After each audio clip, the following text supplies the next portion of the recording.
तो ऐसा ज़रूरी नहीं है कि अगर आपको कंटेंट राइटिंग आएगा तभी आप ब्लॉगिंग कर सकते हैं। और आपको कभी भी ये नहीं फोकस करना है कि मैं इतने जल्दी इतना अर्न कर लूँगा। आपको अभी भी ऐसी ऐसी चीज़ें हैं जो कि इंटरनेट पे लोग शेयर नहीं करते हैं। जो आपने कभी सोचा है कि ब्लॉगर फेल क्यों होते हैं? कौन सा ऐसा रीज़न है जो उनको मजबूर कर देता है फेल होने का? इन्हीं सारी चीज़ों के बारे में आपके साथ शेयर करने वाला हूँ। कौन कौन सी ऐसी चीज़ें हैं जो कहीं ना कहीं आपको बतलाएगा कि आप फेल हो गए, आप ब्लॉगिंग नहीं कर सकते हैं। बट ऐसा नहीं है बिल्कुल, ये टोटली सेकेंडरी चीज़ों पे डिपेंड करता है। सबसे पहले रीज़न है कि आप क्यों फेल कर रहे हैं। फेल आपने स्टार्ट ही नहीं किया है। मेन प्रॉब्लम ये होता है कि लोगों के पास इतने सारे आइडियाज़ हैं, उनके पास डिफरेंट डिफरेंट चीज़ों में इंटरेस्ट है। जैसे अगर मैं अपना एग्जांपल दूं तो मुझे सॉफ्टवेयर नया सीखने में इंटरेस्ट है, फिर से मुझे लैपटॉप में इंटरेस्ट है, मुझे फ़ोन में इंटरेस्ट है, मुझे यूट्यूब में इंटरेस्ट है, मुझे ब्लॉगिंग में इंटरेस्ट है। बट अगर मैं ये पकड़ के बैठ जाऊँ कि मुझे तो इन सारी चीज़ों में इंटरेस्ट है बट मैं किसी पे लिख नहीं पा रहा हूँ, तो कहीं ना कहीं आप इसमें फेल कर जाएंगे अपना एक प्रॉपर वेबसाइट स्टार्ट करने। इन सारी चीज़ों से बचने के लिए आपको क्या करना है? सबसे पहले आपको वो फील्ड देखना है पहले जिसमें आपका इंटरेस्ट है। अगर आप फर्स्ट टाइम क्रिएट कर रहे हैं, ऐसा ज़रूरी नहीं है कि आपको इंटरेस्ट होगा तभी आप उस पर काम करें। जो टॉप ब्लॉगर होते हैं एक वक्त के बाद जब उनको एक्सपर्टीज़ हो जाती है ब्लॉगिंग में, तो वो कोई भी कीवर्ड पे रैंक करना स्टार्ट कर देते हैं। तो सबसे पहले आपको क्या करना है, आपको इंटरेस्ट अपना फाइंड करना है। सपोज आपको ब्लॉगिंग में ही इंटरेस्ट है और आप उससे रिलेटेड कंटेंट क्रिएट करना चाहते हैं। मैं सिर्फ एग्जांपल दे रहा हूँ, आपको ज़रूरी नहीं है ब्लॉगिंग ही चूज़ करना है। उसके बाद जब आप इंटरेस्ट फाइंड करेंगे तो आई एम श्योर आपने नोटिस किया होगा कि जब आप कोई चीज़ें सर्च करते हैं आपको उसका परफेक्ट आंसर नहीं मिलता है। मैं रिसेंटली ब्लेंडर यूज़ कर रहा था तो मुझे समझ नहीं आ रहा था कि कैसे हम उसमें ग्रीन स्क्रीन यूज़ करते हैं। मैंने बहुत फाइंड किया, मुझे नहीं मिला। तो ये कहीं ना कहीं देखने को मिलता है कि गैप है इस प्रॉपर ब्लेंडर के कहीं ना कहीं इंफॉर्मेशन में। तो ये सेकंड पॉइंट है कि आपको गैप फाइंड करना है आपके ही इंटरेस्ट में, जिस पे आपको एक प्रॉपर वेबसाइट क्रिएट करना है। इससे रिलेटेड मैंने एक वीडियो बनाया है कि कैसे आप टॉपिकल अथॉरिटी फाइंड कर सकते हैं कोई भी कीवर्ड में। आप उसे आई बटन में देख सकते हैं, जस्ट मैंने मंडे को रिलीज़ किया है। उसके बाद आपको पता चलता है कि कोई कीवर्ड बहुत कॉम्पिटिटिव है, बट अगर आप एक्चुअली चेक करें तो वो कॉम्पिटिटिव नहीं है, उसमें बस वेबसाइट हाई क्वालिटी के रैंक कर रहे हैं। आपको चेक करना है कि क्या वो क्वालिटी कॉम्पिटिटिव है। कॉम्पिटिटिव होना और क्वालिटी कॉम्पिटिटिव होना काफ़ी डिफरेंट है। बहुत सारे ऐसे कीवर्ड होते हैं जिसपे हाई डीए के वेबसाइट रैंक करते हैं, बट आपको उसमें अलग से वेबसाइट दिखेगा जिसका DR1 है, 2 है, बट वो उस पर रैंक कर रहा है। क्यों रैंक कर रहा है? क्योंकि जो उनका क्वालिटी है वो अच्छा नहीं है कंटेंट का। उसी पे बात आती है क्वालिटी कंपटीशन। ब्लॉगिंग के फील्ड में जब आप कुछ सर्च करते हैं सिर्फ ब्लॉगिंग से रिलेटेड, तो सारे जो वेबसाइट हैं उसका कंटेंट का क्वालिटी भी काफ़ी हाई होता है, इसीलिए वो काफ़ी कॉम्पिटिटिव आपको देखने को मिलता है। बट ज़रूरी नहीं है जिसमें आप इंटर कर रहे हैं उसका भी जो क्वालिटी का कंपटीशन है वो काफ़ी हाई है। तो आप इन सारी चीज़ों को देख के आप एक स्टार्ट कर सकते हैं। फर्स्ट पॉइंट ही है कि आपको स्टार्ट करना है। अंटिल आप स्टार्ट नहीं कर रहे हैं उसका मतलब आप फेल ही हो गए हैं। देयर इज़ अ कोट कि अगर आप कोई चीज़ किसी से नहीं पूछते हैं तो उसका मतलब उसका आंसर नो ही होता है। तो आई वुड सजेस्ट आप प्लीज़ स्टार्ट करें। इट डजेंट मैटर कि आपको उसमें कितना चीज़ें मिल रही है, आपको एक बार सिर्फ स्टार्ट करना है। इन फ्यूचर जाके आप कोई पर्टिकुलर उसमें नीश में स्पेसिफिक हो जाएंगे और फिर जाके उस पर आप अपने कंटेंट को ग्रो करना स्टार्ट कर देंगे। नेक्स्ट पॉइंट है कीवर्ड एनालिसिस। आपने सही से कीवर्ड ही नहीं एनालाइज किया है। सपोज आप वॉल पे एक नेल को गाड़ना चाहते हैं, आप हैमर से बहुत देर से पीट रहे हैं बट वो अंदर ही नहीं जा रहा है। क्यों? क्योंकि उसके पीछे कोई ब्रिक नहीं, उसके पीछे एक कंक्रीट का वॉल है, तो उसके पीछे आर पार जाना ही पॉसिबल नहीं है। आपको ऐसे कीवर्ड पे लिखना है जिस पे एटलीस्ट ऑप्शन हो। जैसे कि मैंने अभी बताया कि कंपटीशन उसका चेक करना है, क्वालिटी कंपटीशन उसका चेक करना है। आपने स्टार्ट कर लिया बट उसका कंपटीशन इतना हाई है, आप उस फील्ड में जल्दी ग्रो नहीं कर पा रहे, जिसके कारण आपको लग रहा है कि आप फेल हो गए हैं। तो आप फेल नहीं हो गए हैं, वो कीवर्ड फिलहाल आपके लिए नहीं बना है। तो आपको इस चीज़ का ध्यान रखना है। आपको कीवर्ड स्विच करना है, आपको देखना है कि क्या मेरे लिए है, क्या मेरे लिए नहीं है। इन सारी चीज़ों को आपको नोटिस करना है। नेक्स्ट पॉइंट है you don't have enough time और you don't have enough motivation. Basically जब आप एक वर्किंग प्रोफेशन में हैं, आपको टाइम नहीं मिलता है चीज़ों को लेके। अगर कहें सही सही तो आपके पास मोटिवेशन नहीं है वो रीज़न करने का, जिसके कारण आपका वेबसाइट फेल हो गया है। कहीं ना कहीं आपके पास पेशेंस नहीं है।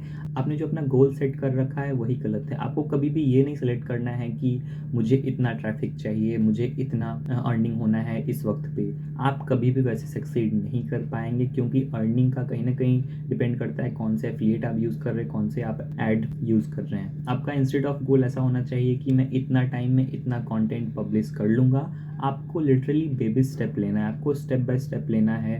आपको 1 वीक का प्लान क्रिएट करना है। सपोज़ आप 9 to 5 जॉब कर रहे हैं, उसके बाद आप घर आते हैं, तो अगर आप 2 से 3 घंटा देते हैं कंटेंट लिखने में, इनिशियली आपको कंटेंट पे ही फोकस करना है। Content is everything literally. अगर आपने उस पे प्रॉपर कंटेंट क्रिएट करना स्टार्ट किया, जो भी आपने टॉपिक सेलेक्ट किया है, तो इन फ्यूचर जाके आपको रिग्रेट नहीं होगा। इनफैक्ट आपको देखने को मिलेगा कि हाँ, आप धीरे धीरे ग्रो हो रहे हैं। आपको एक साथ रिजल्ट कभी नहीं दिखेगा। आप अगर 3-4 महीने बाद देखेंगे तो आपको पता चलेगा आपने 50-60 कंटेंट लिख रखा है, तब आपको रियलाइज़ होगा कि हाँ, आपने कितना काम किया है। क्योंकि आप जॉब भी कर रहे हैं, जॉब के साथ आप 2 घंटा 3 घंटा निकाल रहे हैं, तो वो भी काफ़ी बड़ी बात है। क्योंकि कंसिस्टेंट रहना कोई भी चीज़ में काफ़ी ज़रूरी है, और डिसिप्लिन रहना। सो आपको सिर्फ बेबी स्टेप लेना है, छोटे छोटे तरीक़ों से जाना है, छोटे छोटे तरीक़ों से आपको ग्रो करना है। आपको प्लान करना है कि ठीक है, फर्स्ट वीक में 2 घंटा मैं अगर दे पा रहा हूँ, तो 2 घंटे में मैं कीवर्ड रिसर्च करूँगा, कीवर्ड फाइंड करूँगा, फिर जाके चीज़ों को मैं अच्छे से ग्रो करूँगा, फिर जाके मैं उस पर कंटेंट लिखना स्टार्ट करूँगा। 1 दिन 2 दिन धीरे धीरे करके चीज़ें करनी है। नेक्स्ट पॉइंट है, पीपल डोंट लाइक राइटिंग। आपको हो सकता है राइटिंग पसंद नहीं है, बट मेन प्रॉब्लम ये नहीं कि आपको राइटिंग पसंद नहीं। द थिंग इज़ कि आपको एक्सपीरियंस नहीं है राइटिंग में, और आपने इनफ लिखा नहीं है। एक बार जब आपने लिखना स्टार्ट करते हैं, अगर आप आज लिखना स्टार्ट करेंगे, 10 दिन बाद अपने कंटेंट को देखेंगे, तो आपको लगेगा कि ये मैंने क्या लिखा है। आप अच्छा सा बेटर सा आपने कंटेंट लिख दिया है। तो आपको सिर्फ ट्राई करना है। आपको 30 दिन का टारगेट देना है खुद को, और देखना है कि क्या 30 दिन में आपने कंटेंट लिख दिया है। क्या पहला जो दिन था और जो तीसरा दिन है, उसके कंटेंट में क्या डिफरेंस है। अगर आप अपने ही कंटेंट से क्रिंज आउट होते हैं, विच मीन्स कि आपने अच्छा सा ग्रो किया है। फिर भी अगर आपको कहीं ना कहीं लगता है कि मुझे मज़ा नहीं आ रहा है, तो ऐसा ज़रूरी नहीं है कि अगर आपको कंटेंट राइटिंग आएगा तभी आप ब्लॉगिंग कर सकते हैं। आप कंटेंट राइटर हायर भी कर सकते हैं, और उससे भी आप कंटेंट लिखवा सकते हैं। बट इसके लिए आपको ये भी ध्यान रखना है कि जो कंटेंट राइटर है वो जेन्युइनली कंटेंट लिख रहा है। आपको सिर्फ समझ होना चाहिए आपके टॉपिक से रिलेटेड। आपको क्या करना है, आपको कोई भी कंटेंट राइटर को लिखने के लिए कोई ऐसा टॉपिक देना है जिसके बारे में आपको बहुत अच्छे से आइडिया है। फिर पूछना है कि उसने क्या लिखा है। उसने सेम वही जेनरिक इन्फॉर्मेशन तो नहीं लिख दिया है ना जो इंटरनेट पे है, तब आपके लिए वो काफ़ी सूटेबल होगा। फिर भी अगर आप कंटेंट नहीं क्रिएट कर पा रहे हैं, मतलब कि आपको इंटरेस्ट वीडियो में है, आप वीडियो बना सकते हैं, आप वीडियो की हेल्प से चीज़ें पहुंचा सकते हैं लोगों के बीच में। अगर आप कोई इन्फॉर्मेशन भी शेयर करना चाहते हैं, तो आप वीडियो क्रिएट कीजिए। वीडियो क्रिएट करना हो सकता है आपके लिए ईजी हो एज़ कम्पेयर टू लिखना, तो आप वीडियो पे भी शिफ्ट कर सकते हैं। Last but not the least point, आप अफ्रेड है। आपको डर है कि अगर आप फेल करेंगे तो क्या होगा, अगर आपकी चीज़ें सही से नहीं हुई तो क्या होगा। अगर आपने दोस्तों को बता रखा है, अपने घर में बता रखा है, लोग आपको क्रिटिसाइज़ करते हैं कि ऐसा थोड़ी होता है, ब्लॉगिंग से कुछ नहीं होता है, वेबसाइट से हम अर्निंग नहीं कर सकते हैं, तो ये कहीं ना कहीं आपको, जो आपका फ्रेंड सर्कल है, जो भी आपका सर्कल है, उसको आपको अवॉइड करना है। अगर आपके सारे फ्रेंड्स ही अलग हैं, अगर आपके फैमिली मेम्बर भी वैसे हैं, तो आई वुड सजेस्ट कि आप उनसे इन सारी चीज़ों को शेयर ही ना करें। आप खुद से उसमें इन्वेस्ट करें। और अगर आपको ब्लॉगिंग में इंटर करना है, अगर आप अच्छे से करना चाहते हैं, फुल टाइम करना चाहते हैं, तो आप एक प्रॉपर फ़िलहाल जॉब फाइंड कर लें। अगर आप कोई जॉब नहीं कर रहे हैं, उसके बाद इसमें कुछ टाइम दें, उसके बाद आप ब्लॉगिंग में कुछ टाइम दें, जिसकी हेल्प से आपको कुछ अर्निंग भी होगा। क्योंकि ब्लॉग को चलाने के लिए एक प्रॉपर सपोर्ट चाहिए, कुछ अर्निंग का। सपोज़ आप कंटेंट राइटर हायर कर रहे हैं, तो आप कंटेंट राइटर को पे करने के लिए आपको एक प्रॉपर पैसा तो कुछ ना कुछ देना पड़ेगा। उसी तरह अगर आप होस्टिंग खरीद रहे हैं, चीपेस्ट होस्टिंग भी खरीद रहे हैं, तो कुछ तो आपको पे करना ही होगा।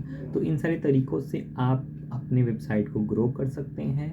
आपको सिर्फ एट द एंड एक पॉजिटिव माइंडसेट के साथ चलना है, और आपको कभी भी ये नहीं फोकस करना है कि मैं इतने जल्दी इतना अर्न कर लूँगा। आपको ये फोकस करना है कि मैं क्या सीख रहा हूँ, अभी तक मैंने क्या सीखा है। मैं करीब 4 साल से ब्लॉगिंग कर रहा हूँ, और मैंने बहुत सारी चीज़ें सीखी। अभी भी मुझे लगता है कि बहुत सारी चीज़ें बची हुई जो कि मुझे नहीं पता है। जिस दिन आपको ऐसा लगना शुरू हो गया कि अब कुछ बचा ही नहीं है, इससे ज़्यादा क्या ही सीख सकते हैं, उस दिन आपको कहीं ना कहीं थोड़ा पेशेंस रख के ये सोचना चाहिए कि आपका माइंड स्टक हो गया है, आपको को ग्रो करने की ज़रूरत है। अभी भी ऐसी ऐसी चीज़ें हैं जो कि इंटरनेट पे लोग शेयर नहीं करते हैं, जो हाइड करके रखते हैं। सो एट द एंड आप एक पॉजिटिव माइंडसेट के साथ स्टार्ट कर सकते हैं एक नया वेबसाइट। सो आई होप कि ये वीडियो आपके लिए इन्फॉर्मेटिव होगा, और अगर आप मेरे चैनल पे नए हैं तो आप मेरे और भी कंटेंट को एक्सप्लोर कर सकते हैं, और अगर आपको अच्छा लगे तो आप मेरे चैनल को सब्सक्राइब कर सकते हैं। सो आज के लिए बस इतना ही। Thank you so much for watching.